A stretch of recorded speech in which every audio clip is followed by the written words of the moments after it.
मैं 10 वर्षों से कुछ अधिक महाराज श्री के अत्यंत निकट सानिध्य में निरंतर रहा।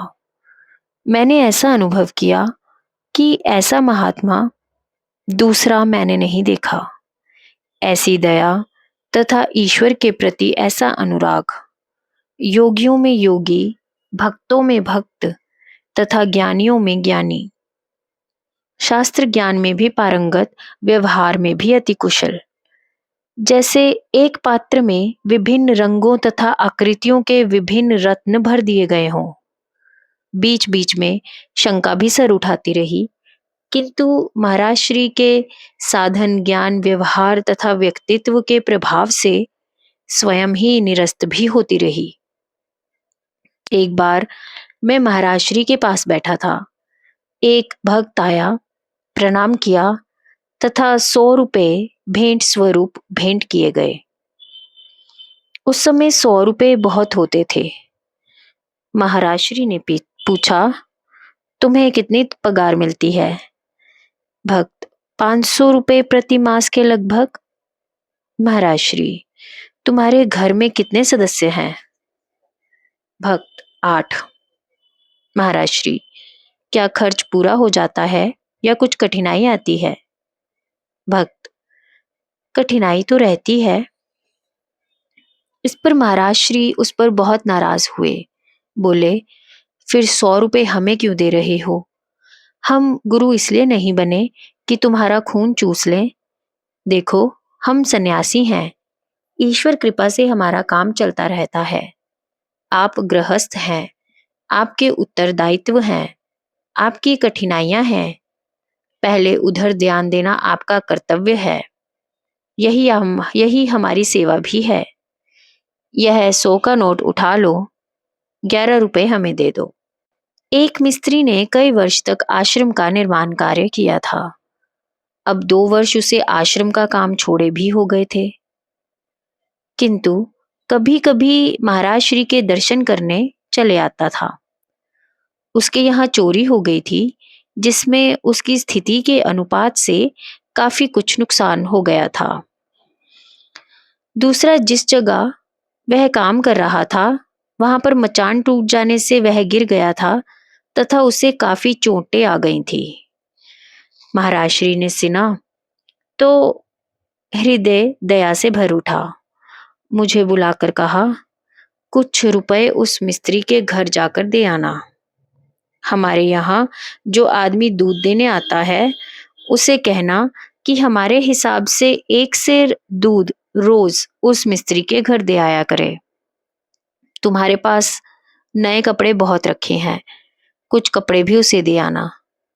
और उससे कहना कि कोई आवश्यकता हो तो हमें कहे। महाराज श्री की दयालुता देखकर मैं भाव विभोर हो उठा।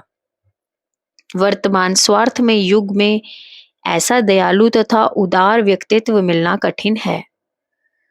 गुरु महाराज के हृदय का भाव मैं कुछ कुछ समझने लगा था। यह भी स्पष्ट होता जा रहा था कि गुरु सबसे बड़ा देवता क्यों होता है। गुरु सबको देता है, बांटता ही चला जाता है, किंतु लेता कुछ नहीं। तभी विचार आया कि फिर गुरु सेवा का इतना गुणगान क्यों किया जाता है। उत्तर आया कि वह शिष्य का कर्तव्य है। गुरु यदि कुछ लेते हैं तो शिष्यों के रहने खाने पर ही खर्च कर देते हैं। जिस गुरु में स्वार्थ तथा लोभ उतर आता है, वह गुरुत्व से गिर जाता है।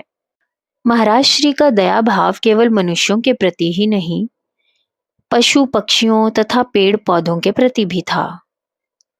कोई वृक्ष काटने के तो वो एकदम विरोधी थे। छोटे बच्चों से वे अत्यंत प्रेम करते थे। मातृशक्ति के प्रति अगाध आदर था। मैं यह सारी बातें इसलिए नहीं कह रहा कि वे मेरे गुरुदेव थे, वरन इसलिए कह रहा हूं कि यह उनके स्वाभाविक गुण थे। उनसे प्रेम प्राप्त करने में जितना आनंद था, उससे कहीं अधिक उनकी डांट खाना आनंददायक था, क्योंकि तब स्नेह का भाव अधिक मुखर हो उठता था। बस इतना कहना ही पर्याप्त है कि महाराज श्री अपना उदाहरण आप ही थे। भगवती विषयक उद्गार।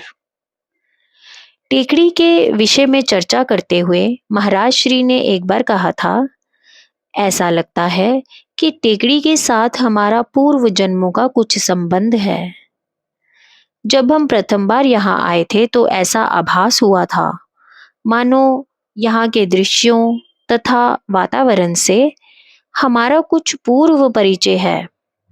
इन पत्थरों भरे रास्तों को हम पहले भी फांदते रहे हैं।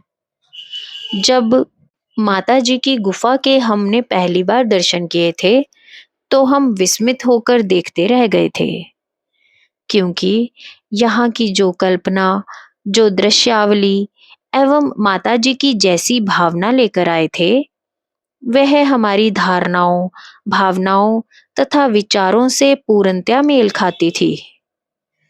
इस स्थान के प्रति मन में विशेष प्रकार का आकर्षण हुआ, किंतु उस समय तक यहाँ आकर रहने की बात नहीं सूझी थी।